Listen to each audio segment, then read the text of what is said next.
it back on. Hi! I'm doing our signature jazz hands. Shannon Thompson-Jones. My name is Suzanne Evans-Boyd, and I'm a codependent. And my name is Shannon Thompson-Jones, and I am a codependent. Woo! Okay, Feels this is good a to topic. admit it, doesn't it? I know. This is a topic that I have been dealing with my entire life. Yeah. I didn't even know what codependent was. In fact, I was talking to some friends today, much younger friends, and I said, are you guys codependent? And they're like, no, we're not codependent. We don't depend on anyone else. And I'm like, that's a not trait. what it means. Right. That's a trait. If you Right. don't depend on anyone, that's a trait. Right. It's a very, I call it a misnomer. I feel like it's named wrong. It's named wrong. I hate that word, codependent. It's Yeah. not named properly. It's not named properly. So here's the definition of codependency for those of you like really confused right now. So the definition of codependency as established by Melody Beatty, who's the god in this She's department. amazing. She's amazing. Not picking on you for naming it wrong, Melody. We'll live with the name. But codependent no more, a set of traits and characteristics that develop as a result of living with addiction.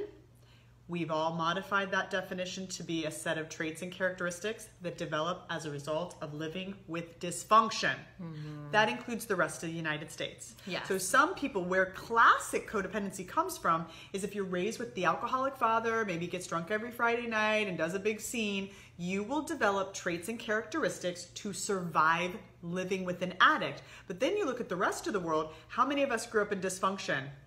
Everyone. All of us.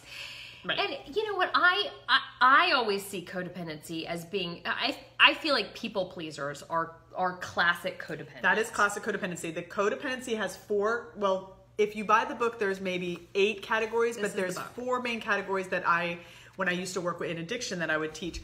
Control, this is what you classically see. Control, caretaking, denial, which means we minimize the problem, we turn the volume down, we believe we can fix the problem, change the person, right? And then low self-esteem or self-esteem traits. So when you look at, these are 4 categories of traits. And when you buy the book, it's amazing. There's like 20 or 30 traits for each one. So we thought we would share kind of what our traits were and what our experience with codependency to kind of shed some light, because I think we covered it rather well. Yeah. Yeah. And the other thing I think of as codependent is too, a classic codependent behavior is when you do something just to make someone else happy, but you're sacrificing your own happiness in doing so.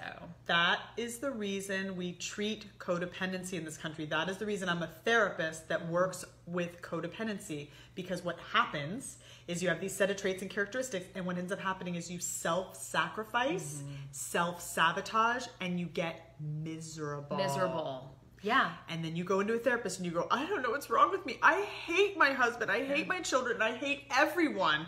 Probably you're a full-blown codependent who's put everyone first.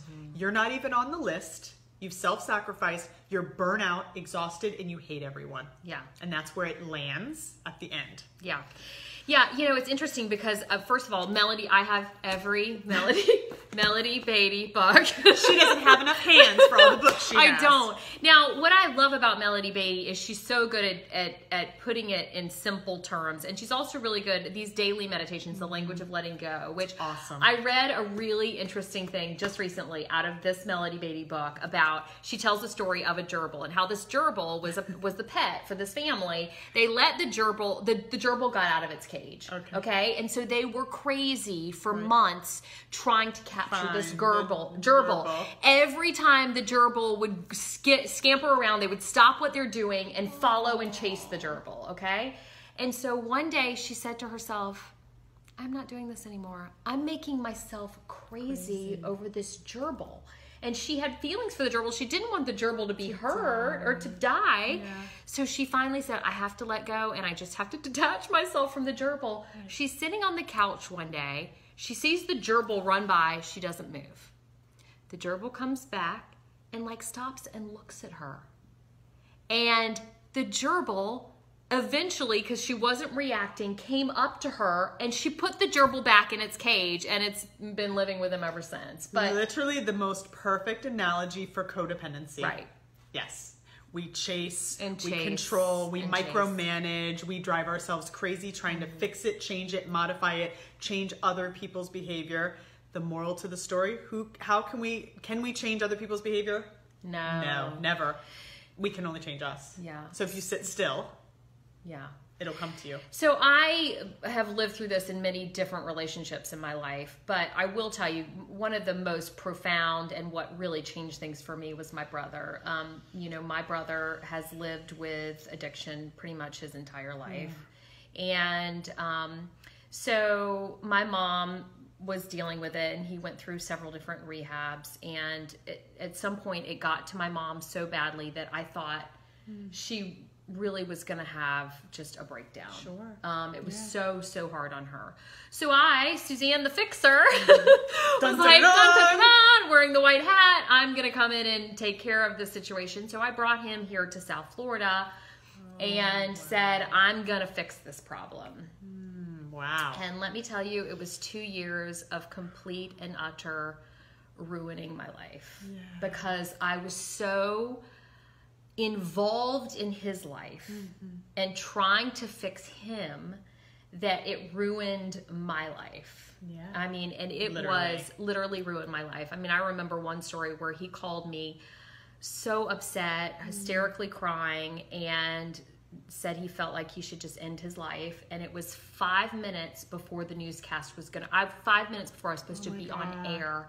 And I ran out of that newsroom and said, I'm sorry, I can't do it. I gotta go rescue my brother. And I literally, I did. I left. I dropped everything for him. And it was a real eye opener. It was a real eye opener. And that's how I found Melody Beatty, and I look back on other incidents in my life where I was always trying to change or fix or control or rescue or save or whatever. Right. And all you do is you end up, hurting yourself in the process. So I eventually just said, I have to step away from this situation, but it was That's profound. I mean, you had a profound teacher. Yes. And you were all the way But it was a lesson that I obviously needed to learn because I was going to continue to be this person that had to control every aspect of her life and everyone in it. And obviously that doesn't work.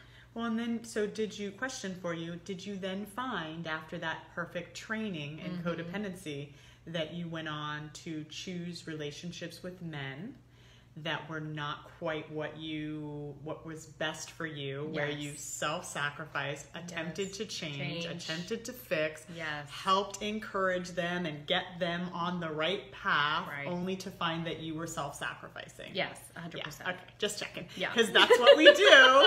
Right. No, and I love it. And so my story began very similarly. My whole family's from the Midwest, and so I've recently learned there's nothing else to do in Ohio but drink.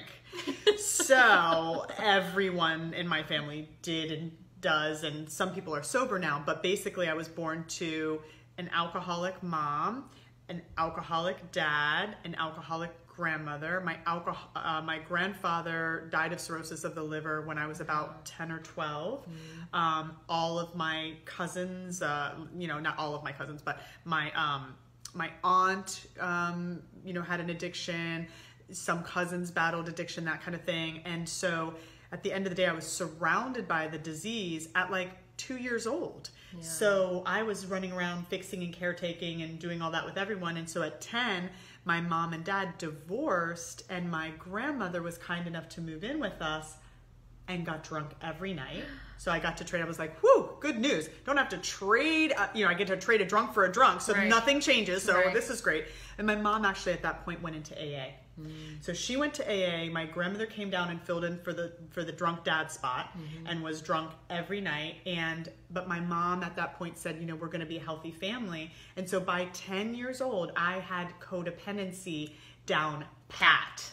And so my thing was to rescue, save, fix. I would clean up. My favorite story is that when I was about 7 years old, my parents had a party. They used to have lots of parties. They had lots of friends that were all alcoholics because that's who you hang with when you're an alcoholic. And their friends all had kids. So there was 3 of us little girls, 1 child from each, 3 little girls. And we would be playing Barbies in the bedroom. Actually, I used to tease that we'd be paying the bills in the bedroom because somebody had to do it. Right. And they were actually under a tent in the dining room. They had created a tent. I'm not kidding. This is not a made-up story. They created a tent under the dining room table, and they were, they were partying and drinking and whatever, and we didn't know what they were doing or whatever. Right. And then later my mom came in, and there had been an argument and a fight, and she went off to bed. Dad had gone wherever, and us 3 little girls got up and we cleaned the entire house. There was a plant that was used as a sword, and there was dirt everywhere. One person just grabbed the vacuum, the other grabbed the Windex, and the other person loaded the dishwasher and picked up all the garbage. And so in the morning when my mom woke up, if she had everything a moment, was clean. It was perfect. We rescued you, Mom. Right. And so she woke up and it was like, hey, do we have that bottle of rum? Bring it on over and let's continue the party. So it was fascinating. That 7 years old, I knew how to clean up someone else's mess. And so then I went on to pick lots and lots of people that were a little messy throughout my life and try to clean them up, or that weren't good to me, or that didn't know how to treat me, or didn't know how to value me, or didn't know how to love me, and then try to make them love me and try to clean up and make it better. And so, that was a very painful journey. So, getting into recovery from codependency and therapy and all that, and working on taking care of myself was profound. I think one of the biggest things for me that I still struggle with this. I mean, listen, every single day, every single night, I read this book to remind myself, like, Suzanne, you have to take care of yourself. You have to look for yourself first, and self-care. Self-care is so important. I think that is probably the number one thing that I would tell people if they are struggling with codependency. You have to really look at your life and how you can take care of yourself. Yeah. And what does that look like? For me, I don't really understand this whole detachment thing. That was very difficult for me. I didn't understand what it meant to detach. And I think it was probably easier for me, for my brother, because he's not my son. Right. But for my mom, I think she still struggles with detaching from that situation. So and also my brother died when I had another brother who died when I was much younger. And so I think for my mom, it's always been, I can't lose another son. So, I mean, is there advice on, especially when you're dealing with a child, like detaching from that sort of stuff? It's so hard. Well, you hit the nail on the head, Suzanne. I love what you just said about self-care, because I think when we think about detaching, we think about, again, what am I going to do with them? Right. How do I detach myself from them? And so it's what's so fascinating. When I work with people, I take a piece of paper and I draw a pie, a circle, right? That's a pie. And I break it into 8 slices. And then I put in each slice relationship, like boyfriend, girlfriend, significant other, work, hobbies, spirituality / religion, exercise, social friendship outings, right? What's the last category? I always forget the last category. Just kidding. Fun, something along those lines. But you write out all 8 of those, okay? Then so you can be mindful, and then you write those on a paper, do categories. So like social, and then put down what you are going to do every week for yourself. That's social. I can tell you right now, I have lunch with my JoJo every Thursday. Love you, JoJo. Right? I used to go dancing every week. Haven't in a long time, but I used to go dancing every week with 2 of my girlfriends. So I had a lot in that social category. Zumba, whatever. Maybe that would be actually exercise would be Zumba 3 days a week. Then the category of spirituality, it might be meditation, or it might be attending a church that I am drawn to, or going to the beach and connecting. So you look at each category, and then you make sure you have something under each. Weekly, yoga 3 times a week, or I know that's a big one for you. But you identify, and then relationship with your partner is one of the 8. Yeah. When you're codependent, it's 8 out of 8. Yeah. It's 8 out of 8. Or when you're codependent with your children, they are everything. You don't do anything for yourself. You don't have. So that is how we detach. Yeah, and it doesn't have to be addiction issues. I mean, just because your loved one, it doesn't have to be addiction issues. I just want to clarify that. I mean, it can be It can be anything. It can be you just giving too much and not remembering that you have to take care of yourself. Well, codependency, is often about attaching yourself to an individual that is either struggling with an addiction or something, or not emotionally available. It can be a narcissist, a borderline personality, difficult personality problems. It can be somebody who doesn't love. It can be somebody who's a workaholic and has no time for you. Gosh, this is such a common theme, right? That we attach ourselves to somebody. We have a great time when we're with them. Well, when do you see them? I see them every 14 days. Right. Really? Like, that's what they have for you. They have an hour every 14 days. And then what you do, the codependency, is you try to please them. You try to focus on getting them to spend more time with you. At the 6-month mark or the year mark, you're crying and begging, like, I just don't understand why you're not spending time with me. The codependent part is that you saw who they were.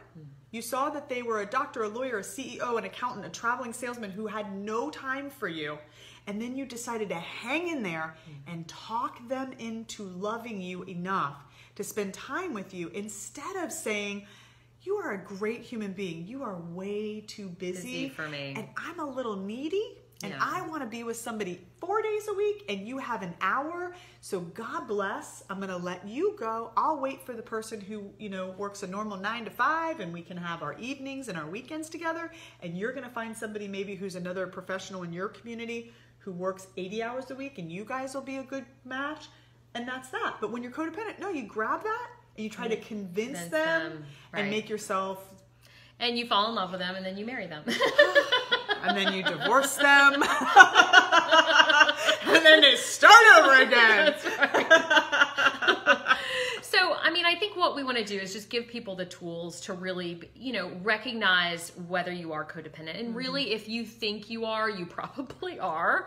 And I would say 90% of the people that I hang out with are codependent. I feel like it is a common problem, especially among women. Is it more common in women than men? I do believe it's more common in women than men, because we are cultured to be. I remember telling my daughter, who was the older child, watch your brother. Where's your brother? Check on your brother. Yeah. And I think even if the boy was older, I still would have been saying it to the girl, because there's this concept that women are nurturers. So we're kind of culturated to caretake. Yeah. I think it would be interesting for our viewers if I read just like 3 or 4 traits from each of the. Do you think that would be good? Yeah. Just to give you an idea, because it's so important, and really at the end of the day, like Suzanne said, I think most of us women have some codependency traits. So the first category, and what I found in my process with this, is that I tend to be real heavy in 1 or 2 categories and a little lighter in others. There's some in there that I just don't fit, but that's why it's so important to read, to really take a look at this book and see, even if you are 2 of these categories or 3 of these categories, you'll still find it helpful in your codependent. So let me just give you a tickler just to get you curious. Caretaking. Codependents think and feel responsible for other people's feelings, actions, thoughts, choices, wants, needs, and well-being. We actually feel responsible for somebody else. That's a little hard to understand, but let me operationalize it for you. I don't want to hurt her feelings. I can't tell her that I don't want to go to lunch with her because I don't want to hurt her feelings. So you're responsible for her feelings. Or, at work, I have some of my younger coworkers, a guy asks them out, they don't want to go out with him. So they just keep telling them that they're busy instead of saying, you know what, I'm really not interested. Right. Because really you need to be honest. It's about telling the truth and being honest with what you feel. Right. And telling the other person how because at the end of the day, it's nobody's fault. It doesn't mean they're not an exceptional human being. There's no chemistry. They're not your type. There's a million things. But because you're worried about their feelings, you lie and you run and that makes sense. We feel anxiety, pity, and guilt when other people have a problem. Yeah. How many of you out there have done this where you you're walking your car to go to the grocery store, your neighbor tells you something, and you're spinning for the next hour over their marriage? Really? But we do. We spend hours spinning over, oh my goodness, what's going to happen to them? Yeah. So we're anxious over other people's problems. This happened at work too. I'm telling a lot of work stories, but one of our producers, she was supposed to leave for the day and she had a flight she had to catch. She was supposed to leave early. It was already on the schedule. Everyone knew she was leaving early. We had breaking news. And she said, well, maybe I shouldn't go because we have breaking news and I feel bad for all the other producers and what they're going to have to deal with. I said, that's crazy. I said, you have a flight to catch. You do not feel bad. We deal with breaking news all the time. All the time. You go. That's what you do. You leave. You take care of yourself. Take care of you. Right. Yes. But we get caught up taking care of other others. people. We feel compelled, almost forced, to help the person solve their problem by offering unwanted advice, giving rapid fire solutions and suggestions, and trying to fix their problem. Yeah, and that's one of the ways when I was working on my codependency, it's like, did they ask for your advice, Shannon? Or are you just telling them what they should do? Right. And you see this with people that are kind of codependent for years. They're angry because I told Suzanne what to do. Right. Did she do it? No. So they get bitter, but you never asked for my help. I just gave it to you. Unsolicited. Feel angry when their help isn't effective. Anticipate other people's needs. If somebody does this in my office, I jump up and turn off the air. If they're like this, I jump up and turn on the air. Right. We're constantly anticipating. So that's other caretaking. People are feeling. Right. Yes. That's caretaking. Low self-worth. Codependent people tend to come from troubled, repressed, or dysfunctional families. They deny their family was troubled or repressed or dysfunctional, right? So if you're sitting there going, that wasn't my family. If you don't say it, it didn't happen, right? Exactly. They blame themselves for everything. You can spot a codependent because they say sorry all day long. Yeah. All day long. I'm so sorry. I'm so sorry. I'm so sorry. Yeah. Pick on themselves for everything, including the way they think, feel, look, act, and behave. So they're very self-critical. You can't give them a compliment.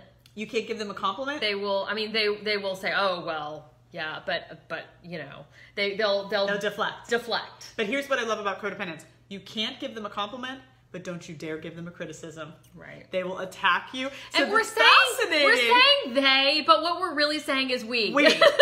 Just so you know, as a codependent, we've lived through this. Well, and here's my example. So fun, right? So you can't take a compliment, or somebody says a compliment. I'm always like, oh, it wasn't me. You don't understand. I found it on sale, and it was a lucky thing. Right. So can't take a compliment. But then if you say, like, say for in a marriage, you know, you haven't really been doing that much with the kids. Oh, really? Let me give you my list of all the things I did this week.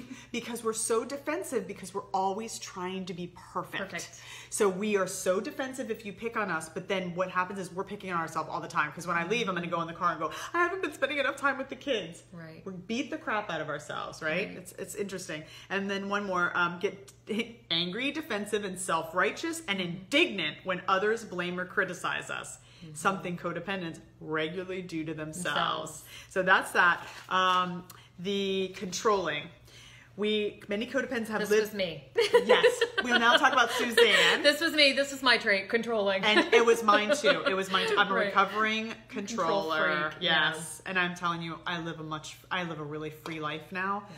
But many codependents have lived through events with people that were out of control, causing them to show sorrow and disappointment. They became afraid to let other people be who they are and allow events to happen naturally. Growing up with addiction, to let things happen naturally is terrifying. Yeah. So I will then micromanage everything around me so that I can feel safe. Don't see or deal with their fear of loss of control. Think they know best how things should turn out and how people should behave. This is the most difficult trait. Like as a recovering codependent, I want to punch these people as soon as I see them. And I used to do it to everybody. Believe I have the best answer for you. My way is the right way. Guess what, sister? Your way is one way. There's a lot of different ways, but as codependents, we're so scared that we make sure that our way is the right way because we're just terrified. Yeah, I was constantly on top of my brother, like seeing, you know, what are you doing right now? Well, what are you doing over there? Are you going to your meetings? You know, and it's just like, gosh, Suzanne. Right. And what do you do? And then, leave the poor kid alone. Yeah. And then you were probably like, well, is that a good decision? I probably drove him to drink more. Right. And then you're on top of, and then you were probably like, well, was that a good decision? Like, what is that what you should be doing? Do you think that's wise? Right. We're so self-righteous. Oh, it's horrible. We try to control events and people through helplessness, guilt, we just guilt you to death, coercion, threats, advice giving, manipulation, and domination. And eventually we fail in our efforts or provoke other people's anger. And then the last one is denial that I'll read. The book has tons. We ignore the problem and pretend it isn't happening. How many times have you been in a situation like, it only is on the weekends. Right. He only does that once in a while. It's not a big deal. It's he didn't mean to, right? We pretend the circumstances aren't as bad as they are. Believe me, he's not as bad as the last person I dated. This is a much better situation. Right. We tell ourselves things will be better tomorrow. We stay busy so we don't have to think about it. Oh my gosh, busyaholics. Yes, busyaholic. 101, right? Yes. We get confused, we get depressed, we get sick, we become workaholics, we spend money obsessively, compulsively, we overeat, we pretend the things aren't happening. We believe the lies. This is my favorite. We lie to ourselves, and then we wonder why we feel like we're going crazy. Yeah. Dropping the mic, y'all. There it is. Because if you're a codependent, there are many days you feel crazy. I felt crazy. Yeah. I mean, there were so many days. And, you know, it's being a recovering codependent, it's a process, you know? I mean, you can't just read a book and think, oh my gosh, I'm better. You know, you really have to, I have to remind myself every single day of, that I have to take care of myself and not be so concerned about what other people think, what other people do. You know, it's really just about taking care of me and what's right for me. And I think when you start to really move into that part of your life and really start to feel that and see that, it compounds and you start to make better choices for yourself. I do the same thing every night. I lay in bed and I say, did I do my exercise today? Did I drink enough water? Because for me, you know, this past year has been hard around self-care, and really it has become critical to be in self-care. And so really going down the list, I'll leave you with 3 little fun ones to check yourself. Did they ask me? How many of us are running around doing a bunch of stuff nobody asked you to do? And you're volunteering for this and you're volunteering for that and you're being the superhero PTA mom and you're burnt out and nobody even asked. You're just doing it. So did they ask me? Can they do it themselves? Boy, this is a great one with kids. Why are you making that sandwich? They can make their own sandwich. Why are you tying their shoes? My favorite thing to my kids is you have 2 legs. Yes. Can they do it themselves? For your kids, for your, you know, for anybody in your life. Did they ask me? Can they do it themselves? And then the most important, am I going to be resentful if I do it? Because that's really the key. You know that you're doing something codependently if you're angry that you didn't get appreciation, that nobody thanked you. When I do something for someone, I check myself and say, if I never get a thank you back, will I still be okay with it? Yeah. Yep. You know, the other interesting thing about codependence, and I found this in myself, is you start to take on the traits of that other person. So in my case, I started drinking more. Yes. And which was crazy. I look back at how much I was drinking during that period when I was so angry at my brother for drinking. I mean, it was like I was starting to take on the traits because I was so... then I started to self-soothe and started to take care of myself with alcohol, you know? Absolutely. And, you know, I drink and I still drink, but I definitely do not drink nearly as much as I was drinking in that period of my life. And you really will start to, I mean, if you really take a good look at yourself, and I mean a hard, good look at yourself and say, what am I, you know, am I really if you're honest with yourself. Well, here's how I would say, because I totally get what you're saying. Right. What happens is we become a chameleon because we want to fit with them. We want to blend with them. So with your brother, it's a little harder to share, but like in relationships, they're drinking, so I'm drinking to cope with their drinking. Right. They don't. And if they're drinking all the time, it's like, oh, well, we're having a party, right? and then they have a poor value system, and so you're just going along with it because it's just easier to go along. So when you start compromising your value system and who you are to be with who you're being with, whether it's a friend or a relationship or a sibling or whatever, you're in trouble. That's codependency, the people pleasing. Let me just not rock the boat. Right. You know, and so you're not being true to yourself. That's a good way to put it. We could talk about this all day. I couldn't put 2 words together. I was like, what am I trying to say here? I got you, girl. She saves me a lot. Okay, so if you have any questions about, I mean, we could talk. I really think we could do 2 hours on codependency. when we were trying to come up with this segment, she goes, well, what part of codependency do you want to talk about? And I said to her, well, I don't know. Let's talk about all of All it. of it. And I was like, She was like, no. we don't have 7 hours. These are just 3 books on codependency, and there are many more. So if you have an issue, get some of Melody Beatty's books. Melody Beatty, she's amazing. Amazing. And if you have any specific questions for Shannon, please leave a comment, and we'll try to get them answered for you.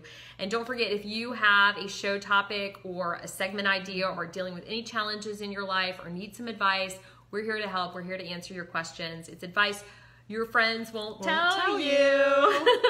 Have a great day. All right. Bye, everyone. Bye.